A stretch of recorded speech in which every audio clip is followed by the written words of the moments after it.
పదవి ఏ రోజు నేను ఆశించిన. పదవి ఉంటేనే పని చేయాలని నాకు ఎప్పుడు అనిపించింది. పని చేయడానికి పదవి ఏమీ అర్థం కాదు. అది ఉంటేనే పని చేయాలని అవసరం లేదు. మనం పని చేయాలనుకుంటే ఎక్కడి నుంచి పని చేయగలుగుతాం. నాకు కూడా బీసీ సంక్షేమ సంఘం నుంచి కొంత సొంత క్యాడర్ ఉంది. నన్ను ఆ రోజు నుంచి ఈ రోజు వరకు కూడా నాతో పాటు సహచరులు ఉన్న వాళ్ళు చాలామంది ఉన్నారు. వాళ్ళందరూ పనిచేస్తున్నారు.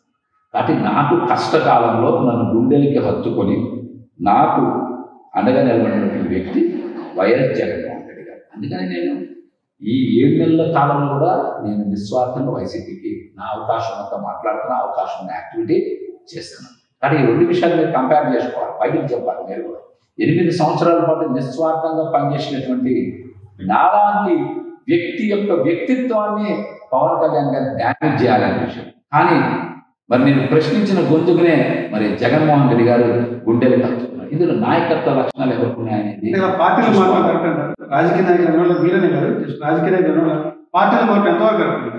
ఇప్పుడు మీరు ఇక్కడ ఖచ్చితంగా పార్టీలో మార్పు అనే దాన్ని మీరు జనసేన ఉద్దేశించి మాట్లాడినప్పుడు ఫస్ట్ మీరు పోయి మీరు అడగాల్సింది ఎవరంటే పవన్ కళ్యాణ్ గారితో, చంద్రబాబు నాయుడు గారితో, లేకపోతే పెద్దతో మీరు మాట్లాడాలి. షర్మిల గారు మాట్లాడాలి.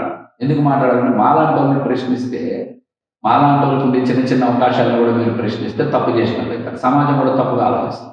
మీరు అడగాల్సింది తప్పు చేసిన వాళ్ళని అడగాలి. తప్పు చేసిన వాళ్ళని అడగాలి. మీరు ఒక్కొక్క ఎన్నికలకు ఒక్కొక్కరితో పొత్తు పెట్టుకుంటున్నది మీ అవసరాల కోసం కాదా?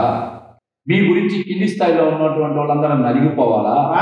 చాలా మంది ఏం రాష్ట్ర అభివృద్ధి 5 నెలలు పోని ఈ 5 నెలలు 40 సంవత్సరాల అనుభవం ఉన్న చంద్రబాబు నాయుడు గారు, పవన్ కళ్యాణ్ గారు, లోకేష్ గారు, పురంధరేశ్వర్ గారు, కేంద్రంలో ఉన్న నరేంద్ర మోడీ గారు ఈ 5 నెలల్లో ఒక్క అభివృద్ధి కార్యక్రమం చేశారా? ఒక్క శంకుస్థాపన చేశారా? చెప్పండి. ఎంతసేపు ఈ రాష్ట్రంలో ఒక్కటంటే ఒక కార్యక్రమం చేపట్టారా?